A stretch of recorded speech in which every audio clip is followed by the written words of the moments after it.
Nandito na po tayo sa bukid. On the way po tayo doon sa may kasaba. Napakadaming kasaba po dito. Kaya dito po tayo mag-harvest. Grabe, ang ganda talaga dito sa probinsya in Siargao. Hello, good afternoon. Welcome to Mariel Lesson Channel. So today's video ay nandito po tayo sa bukid. Napapalibutan po tayo ng kasaba. Papakita ko po sa inyo kung paano po mag-harvest ng kasaba. In Australia, ang pinipitas po namin ay prutas. Dito naman po sa Pinas, itry po natin kung paano nga ba mag-harvest ng kasaba at kasama po yung asawa ko. Of course, first time niya po ito. Never pa po naka-harvest ang asawa ko ng kasaba, so ipapatry ko po sa kanya kung ano ang buhay probinsya. 1, 2, 3, go! Woo! Ang saya naman po mag-harvest ng kasaba. Are we strong? No. 1, 2, 3, go! Wow! Ang laki! Super type. It's bloody big one. It's a big kasaba. Grabe, ang laki. Ayan. Come on, give it to me. Okay. Ayan. So, ang dami ng kasaba natin. Walang laman. Wow! Ang laki.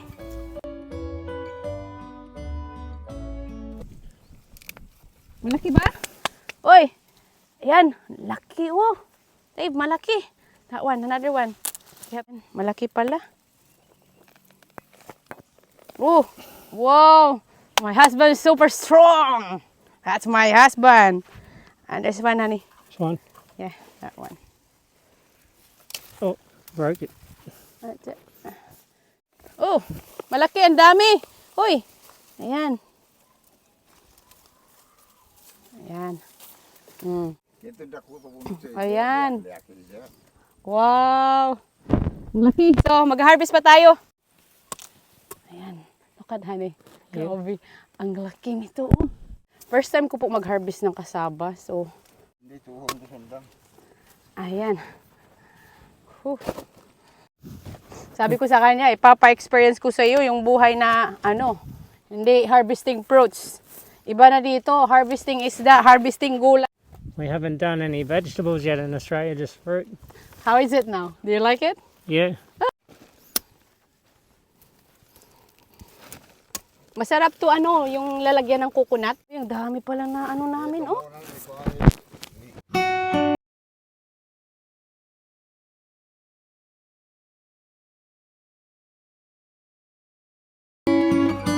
Dami.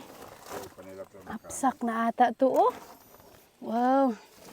Ito yung gustong-gusto kong kainin, yung nasa Australia ako. Makikita ako, alam niyo po ba sa Australia? Yung mga kasaba ay naka-frozen na, isn't it, honey? Yeah. Nakasaba in Australia, it's already frozen.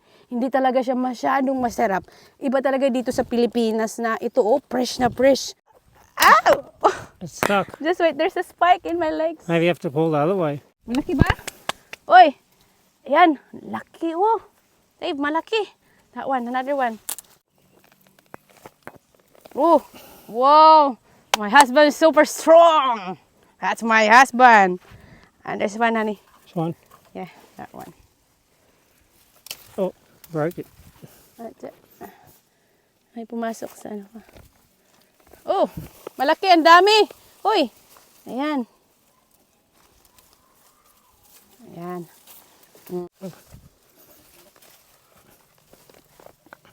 Wow! Woohoo! Let's get it, honey.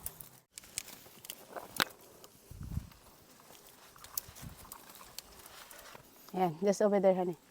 Thank you! Ayan. Baka sa susunod na araw, uwi na yung asawa ko. Joke lang po. Oh.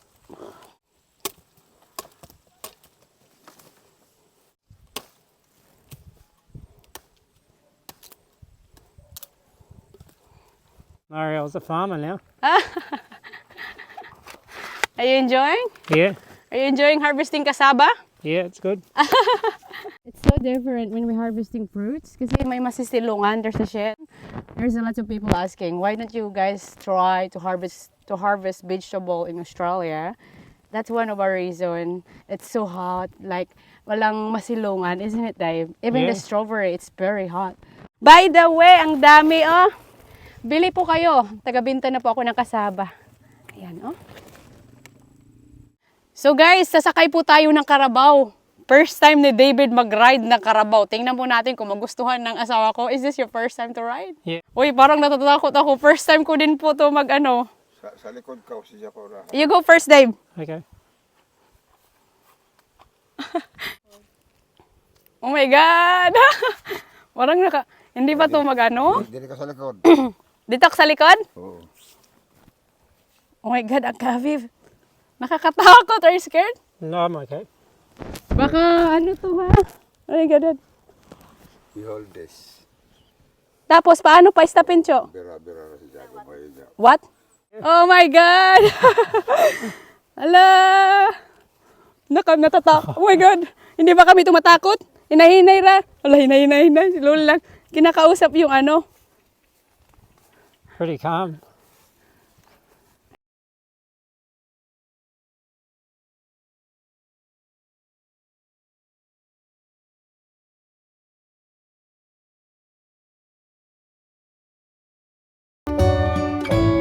I'm scared, Dave. Really? Parang natatakot ako. Baka, ano siya, mag-run siya very Have you fast. ever ridden before? No, this is my first time mag-ride po. Ganito pala. Napakalapad ng likod nila, no? Grabe, ang laki din talaga ng karabaw nito.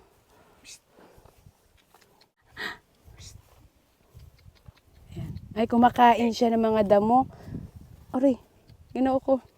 Mag-aararo po kami.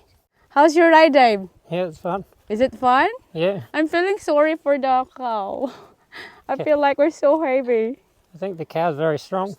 He is very strong. That's their job to pull things. Yan ang trabaho nila. Ayan. Nilalagyan ni tatay pang araro. Ipapakita sa atin ni tatay kung paano mag-araro. Bumaba po muna kami. So pag when you want him to stop, you just have to say what. What? Yeah. Really? Yeah, you just have to say what and the cow will stop.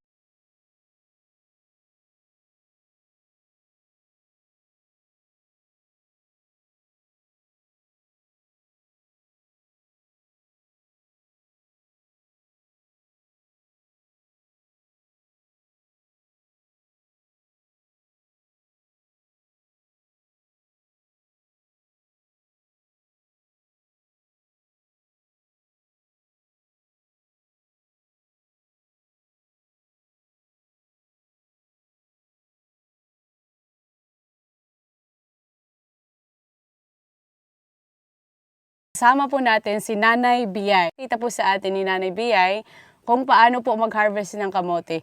Bago po tayo magsimula, tatanungin natin si Nanay Biyay.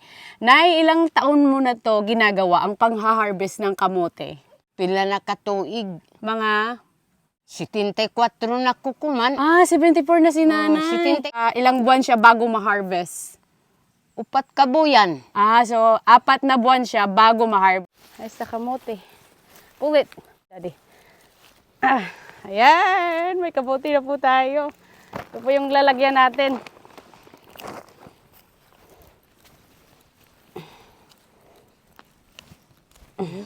Oh, di ba? Ito pala mga mote. Parang ano binabalik-balikan lang nila ito. Parang sabi ni Nanay Biyay, hinarvest na nila to yung nakaraan na buwan. So, binabalik-balikan nila. Ayan. Ayan. Oh, may kamote. Plus may laman to. So, binabalik-balikan lang pala nila ito eh.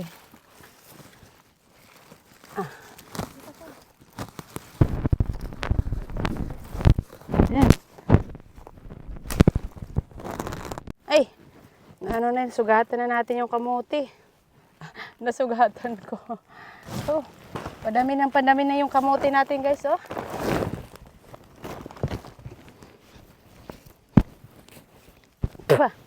Ayan. Yay! Madami na yung kamote namin. Oh.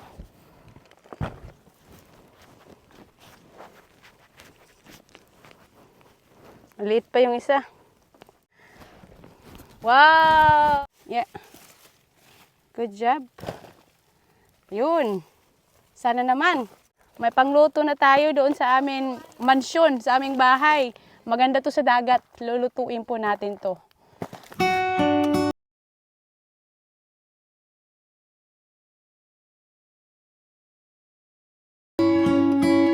Ito po yung na-harvest nating kamote. Grabe yung powers ko, grabe yung effort mag-harvest ng kamote sa sobrang init. Parang sumasakit yung ulo ko, inom po tayo ng tubig. So, malalaki naman po siya. Yan po talaga ang fresh na kamote. Kaka-harvest pa lang. Lulutuin natin to. Doon po sa namin, sa bahay namin sa dagat. Masarap to masarap to sa doon sa dagat, tapos maraming